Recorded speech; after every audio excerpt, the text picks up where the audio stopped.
So this is week 3. We're doing heat loss analysis. You all did that. You all did very well. So we'll do a refresher. We'll do more details. And now you have teams of 3s. So one of you should be the leader and should start to delegate work and push people around to do their share. It's going to be a big house. I have all the floor plan printed out.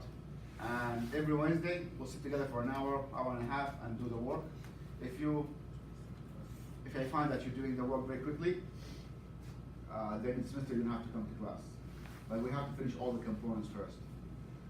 We'll start with the heat loss. It's going to be a review for you guys. We did the heat loss properly. So there are 3. Yeah. Do you have the groups again? Yeah, I'll post them in Blackboard. So there are 3 methods that you can do for heat loss. So you go to a house, abandoned building, let's say you're a squad or something, and there's an existing system. There is no boiler. Somebody mothballed the house and left. So whatever you can do, the first method is just to use the existing equipment. Whatever is there, we're going to build on it. However, we don't know if the material has changed, if the insulation went bad. We don't know if it was done properly. Was it a cookie cutter kind of house and they just put the same boiler everywhere? They got a deal on a 1000 BTU boiler, they just put that everywhere, and you could be doing a lot of cycling. And we said cycling is not important because it wastes energy. So this is one way, is just use the existing equipment. Whatever is there, you can reverse and find out what is the BTU for each one. It's a very lazy way to do it, but it's not effective. Second method is to do the entire house. We treat the entire house as one room. So we do all the outside walls and we calculate the entire house. Usually you're gonna end up with something either overestimated or underestimated.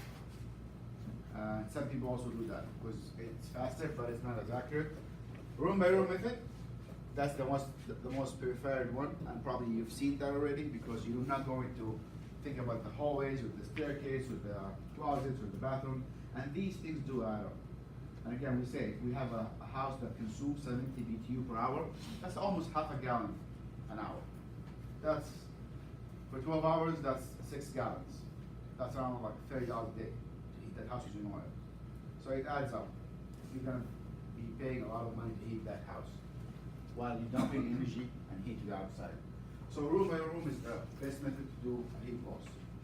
And this is what happens if you have system is not sized correctly. You'll have cycling. So this is your heat requirement. This is what you want the temperature. 85, but the boiler is oversized. So it's gonna go up to 85, you're gonna feel hot and sweaty, then it goes down again and you feel cold. You'll cycle back and forth all the time, and that will waste energy because by the time you go down here, the water is already cold. We lose a lot of heat to the basement, to the pipes. It all went out, and then you have to heat it up again. And that's not something you want to do in a house. It's going to be very uncomfortable. It's going to be very abrupt, and you waste a lot of money because from this point to this point, it's all waste energy. I would like to go up here and stay within. Keep it on constantly at the right temperature. If you have an undersized system, the system going to work all the time, but you will never reach that temperature. So you turn the heat on, it will be on for 12 hours and it will be always uncomfortable. The system is undersized. This happens a lot with the radiators. Somebody will undersize the radiator and this room is always going to be cold. So that's something to think about. Sometimes they put the radiator without sizing it. They just eyeball it. Oh, we'll put 5 feet here. Sometimes people go by the window size. They size the window and they put the same size radiator underneath it. So you don't want that. So you want to know how much heat this room required, so the house will be completely evenly heated, and you can achieve the right temperature. That's what we actually want. We want a system that you will turn on, and it will climb up to the temperature and remains there.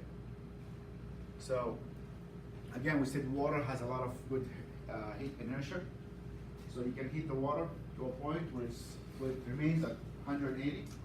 And we all work with the aquastat, and we noticed that the aquastat have the potential of putting the water temperature within range, and you can circulate the heat the whole time and get even dispense of heat instead of up and down all the time.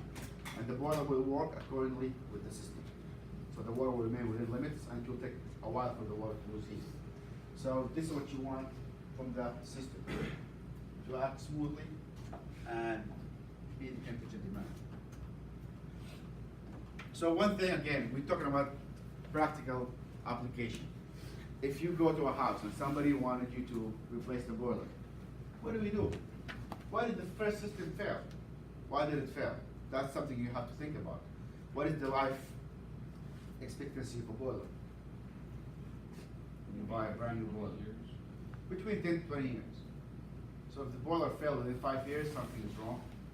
What is the warranty of the boiler? So some boilers last for 20 years. Of course, depending how well they're made, what is the system requirement, and 20 years is a good time to have a boiler installed properly and last for 20 years. That's good time for your boiler. Was the system sized correctly? Was it overworking? Was it underworking?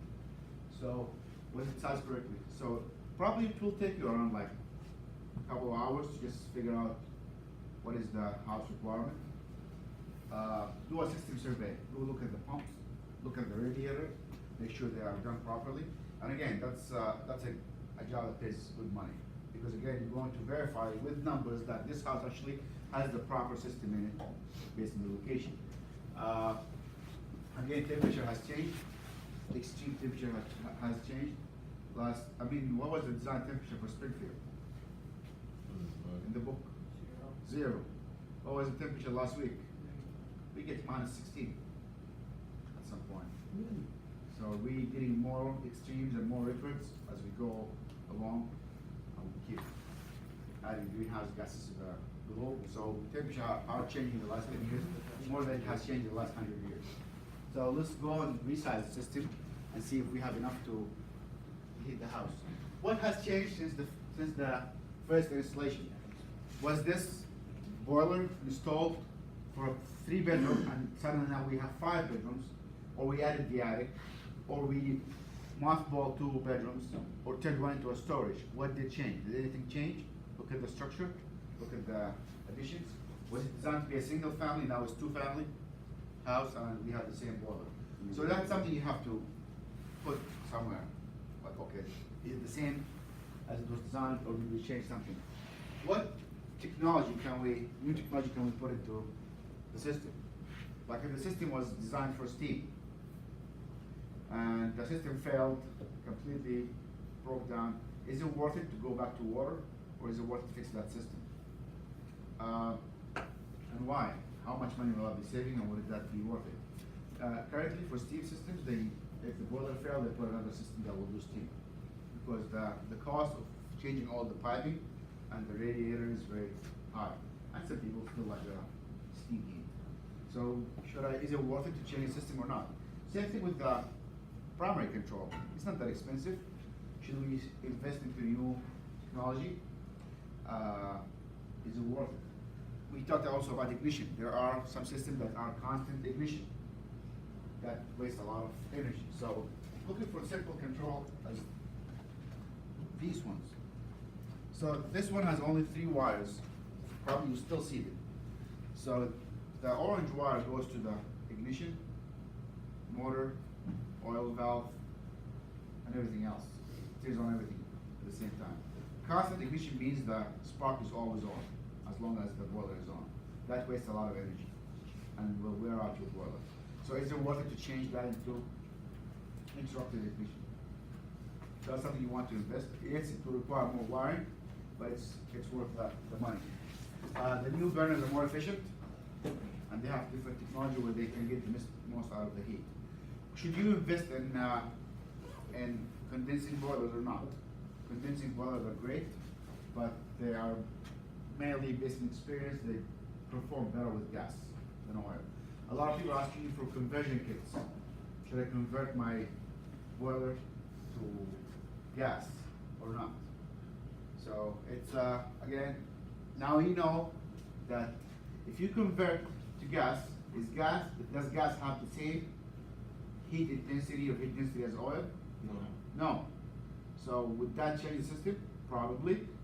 The boiler was designed to have 600 degrees heat in it with oil. Now you're gonna put gas, probably it's not going to perform the same.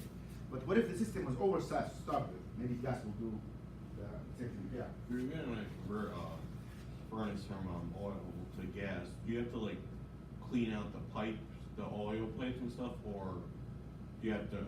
You just put the conversion kit on and just fire it up? Well, you have to first know how much heat was put into that chamber. The chamber was designed, in combustion control, we'll talk about how do we set a chamber. A chamber is sized based with some amount of BTUs and amount of heat produced in it, otherwise it's not going to perform the same way. And some companies like Carlin, they will provide you with a chamber, with a conversion kit that will match your chamber. So you'll tell them this is the burner I have, and they can tell you how much BTU is coming out of it based on the nozzle size, and they'll give you something that will perform or match that conversion. Otherwise, it's not going to give you the same temperature, and the system will not perform the same way. But to answer your questions, you change the entire burner. So you get new gas and new diffusers and new distribution for the gas heat to give you the same heat out. Otherwise, the system will be undersized and will not perform well. So there are 7 steps in performing heat loss calculation. We all know that, we did them. So the first thing, when you get a floor plan, let's say you go to a house and there is no floor plan. You think you can sketch out a floor plan? It's tough. So if you have to, you can like jot down something, get some measurement, so it will take more time, but it's doable. It's a little bit again challenging, but what do we care about? Room, floor area, and walls to the outside, and we can try to sketch out the house and see what is the layout. We need to know what are the number of floors and how many of them are heated and unheated. Are you going to heat the basement? Are you going to heat the attic or not? That will contribute to how much heat you are putting into the house. What is the heated and unheated space? If it's an unheated space, you don't want to waste energy into heating it, or include that in the calculation. And if it's an unheated space, probably you will migrate heat from your heated space to the unheated space. So if your attic is not heated, fine, you don't have to have it heated, but you make sure to have it well insulated. Otherwise, it will hold you back, and it will waste a lot of energy by having heat going from your ceiling to your attic. If your basement is not heated, that's also fine. But again, you have to insulate the floor and make sure you're not losing heat to the basement. In some areas, in some places, they do not heat the basement, but they keep some pipes exposed, so the basement does not go to 0. They want to keep the basement at 50 or 40. Why? If you have running waters, it might freeze. So you want to keep it semi-heated, like around 50. So the water will not freeze in the pipes, and you don't have to worry about pipes that are bursting.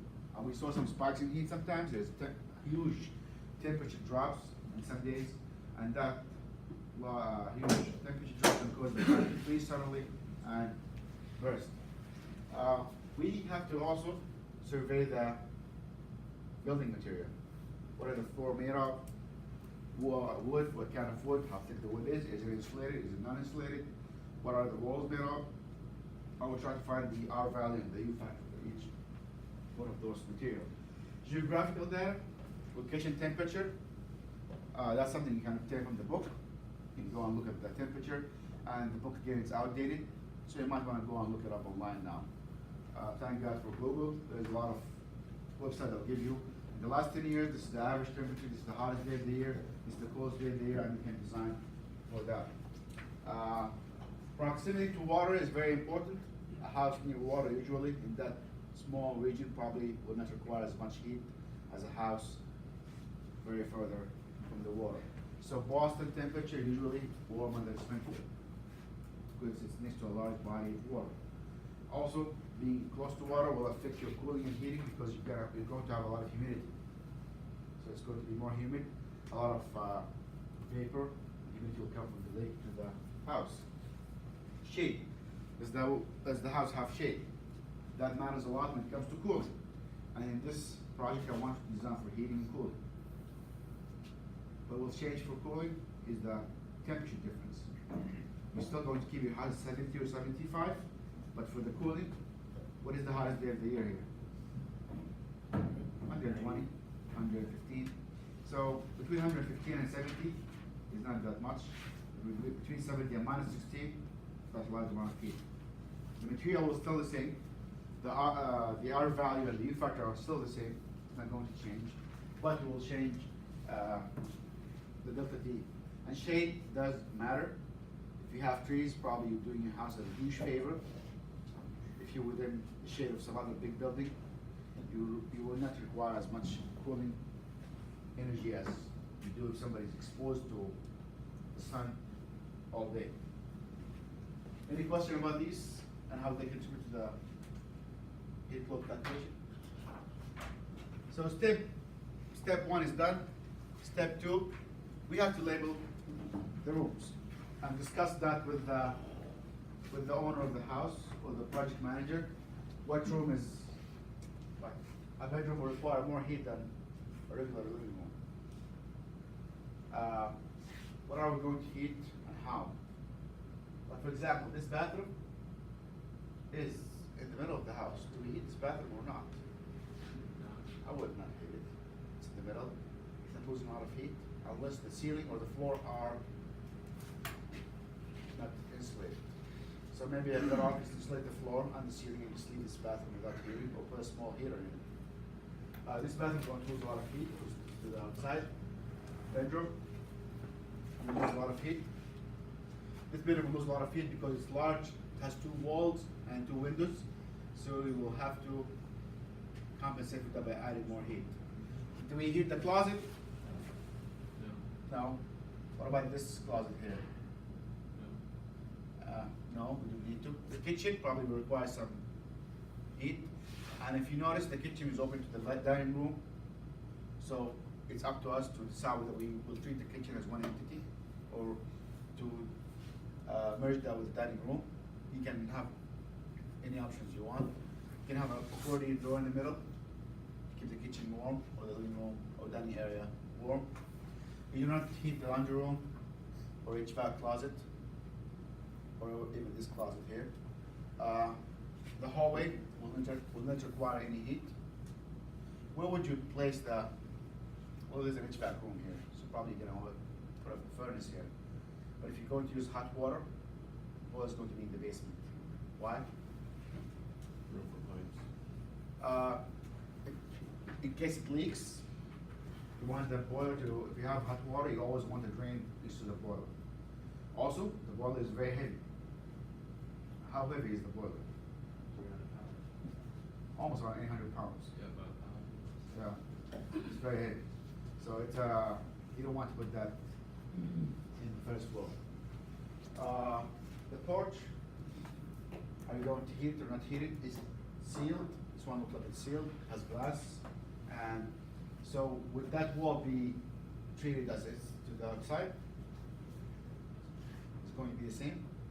Is the temperature here is going to be the same as outside? No. So it's going to be wall, exposed wall to unheated space, but it's not the same as the outside.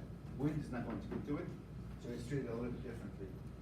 This wall is going to lose a lot of heat, and if you think about it now, this house, it's a ranch house, it's small. You don't have to think about the aesthetics. Where are we going to put the heating elements? So usually we put the radiator next to the window, but look at the space here. The kitchen